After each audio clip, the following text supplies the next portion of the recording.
All right, so here's my R33 GT-R. Yes, it's a four-door GT-R. Now, most people don't know these things exist. I made a full video showing you how to identify a four-door GT-R and how not to get scammed if you're trying to buy one of these for yourself. But today we're talking about what makes a Autech unique. Some of the unique decisions Nissan made when designing and making this car. You can just take a look at the car and it looks unique in its own self. So let's start with the front here. Now, a little bit of a back history here. This car was made to commemorate the 40 years of the Skyline car, and the first GT-R that was four-door was the Hakusuka, the first generation GT-R. This is the second car to be named a GT-R in the four-door version, and the last. Now, this is also the only car that has an RB26 that's a four-door GT-R. We're gonna talk about it because this car was available only for 1 year. It was released in 1998, hence the 40th anniversary. And that comes with a lot of things. As your car evolves, usually a manufacturer will make improvements to a car. In this case, Nissan is also better. We have a Series 1, a Series 2, and a Series 3 GT-R. Now, since this is a 1998 car and made only for 1 year, that means it falls under the category as a Series 3 car. In fact, the last year of the R33. So that means there's gonna be some improvements to the car, but did they do that? Yes and no. Let's talk about the front here.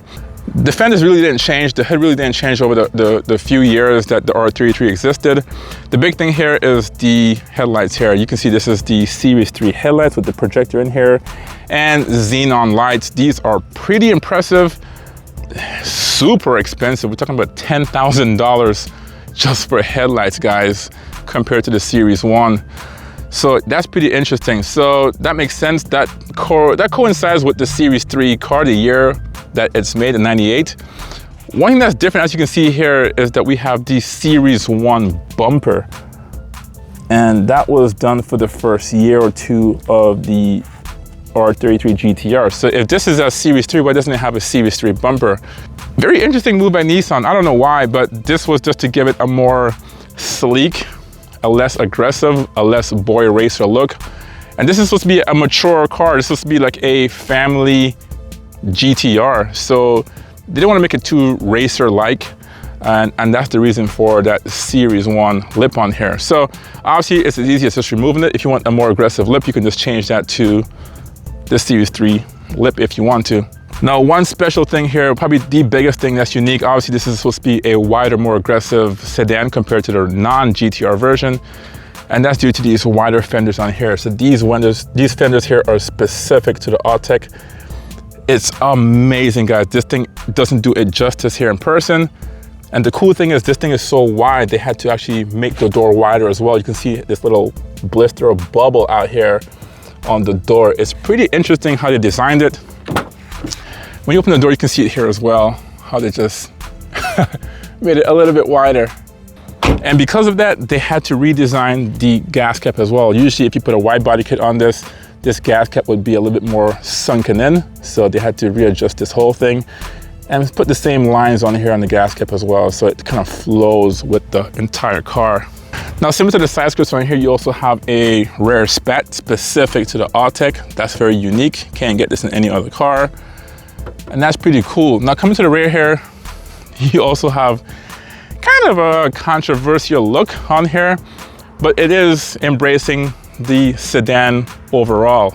Now, Nissan gave this whole entire car the GT-R treatment, but as you can see, there's no rear wing. And that's similar to what they did with the front lip on here. Instead of making this kind of a boy racer kind of like race car kind of look, they said, we're just gonna eliminate the wing overall. And which is kind of weird because even some of the non-GT-R sedans, they have wings on the car. So they probably could have made one. So no wing on here. Now, Nissan or Nismo does offer a specific GT-R wing for this car. Believe it or not, it's actually more rare than the car itself, obviously.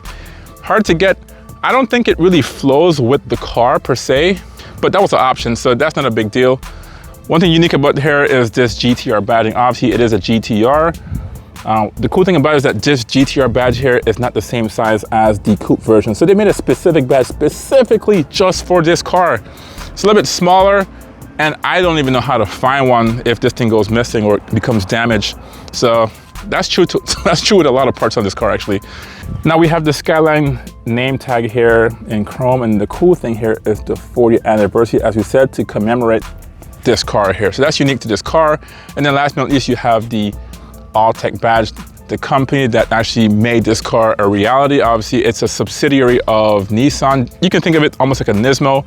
In fact, Autech and Nismo have now integrated, now as one company, so they're doing the same thing here. You still have the same Series 3 taillights, which is pretty cool, opposed to just the flat one. This one's more like a 3D or three-dimensional look on here, which is cool. Besides that, it's all sedan back here.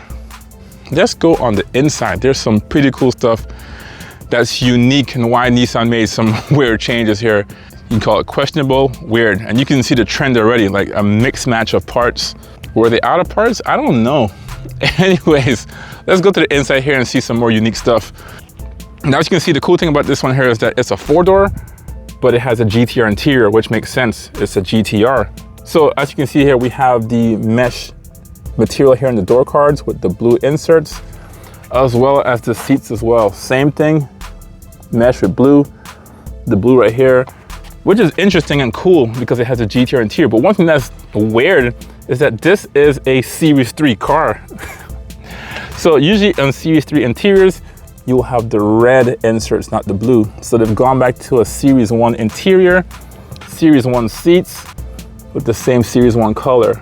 And that's specific to the Autech. If you got any other GT-R as a Series 3, it would have the red inserts, which I think is a little bit more racy, including more classy, honestly, but they've gone with the blue instead. Interesting. Steering wheel is the same as the coupe. Nothing unique there. The gauge cluster is still the same. One thing unique about the 4-door GT-R compared to a coupe is that, as you can see here, we have tweeters here in the A-pillar. So that's different. And because of that, you also have the 4 controls here, which is not available on a 2-door GT-R. This is cool for numerous reasons. We'll talk about that in another video, but that means you also have windows up and down, but you also have central locking, which is the big deal here. And therefore, you also have keyless entry, which is, I don't think was an option for any coupe actually, because the problem is all the GT-Rs, especially the coupes, they have the lock here. You can lock the doors, but there was no way to do it from the outside. You had a key, and that would lock this door, but then that would lock the other doors, meaning the locking mechanism was only available in the passenger side, not the driver's side. It could be optioned, obviously, so you can put it in the door so that if you had the key fob, it would work, but it didn't come standard. But because this is a sedan, it did come standard. Unique. All right, one of the biggest or unique things about this car is the rear seats. And as you can see, this is supposed to be a 4-door GT-R, which it is. And typically you'll have a bench seat back here, but this is the GT-R, so they want to make it like 4 bucket seats. And that's what they did. Autech kind of bolstered it up really high. This has extreme bolstering on these cars, even the side here and the headrest. This is unique. It's a unique part to the Autech 4-door GT-Rs. And these things are super rare. It's super comfortable, very supportive back here if you're a passenger, and you have the leg space back here as well. Now this is a little bit further back than my normal seating position, but you still have space here for your legs. Really comfortable. But this seat here is, I don't know guys, it's pretty cool. Let's pop the trunk. There's one thing unique about the, sorry about that. There's one thing unique about the Autech here, and that's the trunk. Now, we have to talk about it, and I missed it in the front here. And a couple things they did here was they tried to make this thing favorable for the winter. A couple things I missed earlier is that this one here has a bigger heater core, so the heating is a little bit stronger on this car here. That's one thing. And because of that, and they expect you to drive this also in the wintertime, you also have heated mirrors, something not rarely available on other GT-Rs. That's something unique to the Autech. And what that is they call it a cold weather package, guys. Cold weather package. And we're gonna talk about that right now here in the back as well. With the same cold weather package, they wanna isolate or insulate the interior and the trunk. And you'll see a lot of trunks here with a liner on the trunk here. Really nice. I do see some coupe with this as well. but this one here does have it from the factory. Now, my trunk here is a little bit different here. I'm currently doing some changes to my trunk, so a lot of the insulation here is removed. Now, one thing cool about this car as well, people don't really know or talk about, is that Nissan also put a higher capacity battery in here, giving you a greater cold cranking amp so you can start your car in cold climates and have a higher reserve overall. It's even to the point, guys, what's so unique about this one is that it's such a bigger battery. I did change my battery back here. It's a newer battery. The cool thing about this one is that they also changed the terminals as well. Because it's a higher capacity battery, we do have a standard terminal here. So SAE terminal versus a JIS. And if you know anything about Japanese cars, the JIS terminals is just a little bit smaller. And if you bring your car to the US, it's a pain in the butt to find a battery with the terminals for JIS. So you have to change it, cut it off, get a battery that's specific to that. But with these higher capacity batteries and setup, it did come with the standard battery terminal. So for me, no modification required. And that's that. We talked about it earlier, but these Autech obviously is a GT-R, and it does have all the bracing of a coupe GT-R. Hence, we have a bracing here, really nice. And then this is aftermarket. We'll talk about that in another video.